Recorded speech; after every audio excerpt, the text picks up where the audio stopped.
அக்கா அக்கா. ஏய் வாடா உள்ள வாடா. நீ என்ன வேற யாரோ மாதிரி வெளில நின்னுக்குற? ஆ எனக்கு லீவுக்கு 2 நாள், அதான் உங்கள் வீட்டில் வந்து இருந்துட்டு போகலான்னு. அம்மா எல்லாத்தையும் சொன்னாங்க. தா பேகு தா.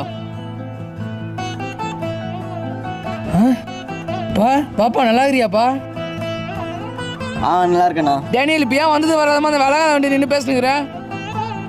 கண்ணாக்கா அவர் முன்னாடி எப்படி பேசுகிறேன்? பின்ன அந்த கூணு வந்து விலகாத சொல்லாமல் வேற என்ன சொல்லுவாங்க? வாடா அமைதியா.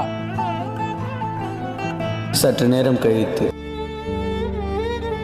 தம்பி வேறு ஊர்லேருந்து வந்திருக்கான். அவனுக்கு நீ விதவிதமாக செஞ்சு போடணும். அந்த கூணு இந்த சனி கடைக்கு அமுச்சு விடுவோம். கடைக்கு போனோம். அக்கா கடைக்கா நான் போயிட்டு வரேன்க்கா. அவர் எப்படி போயிட்டு வர முடியும்? டேனியல் அவனை போக சொன்ன, நான் அமைதியாக உட்காரு. சரிக்கா. மாமா புள்ளைய திட்டாதம்மா, நானே கடைக்கு போயிட்டு வரேம்மா. சரிம்மா இந்த வாங்கின வரேன். அம்மா பா எல்லாரும் முதுகு மாரி என் முதுகு தான் நல்லா இருந்திருக்கும்ல.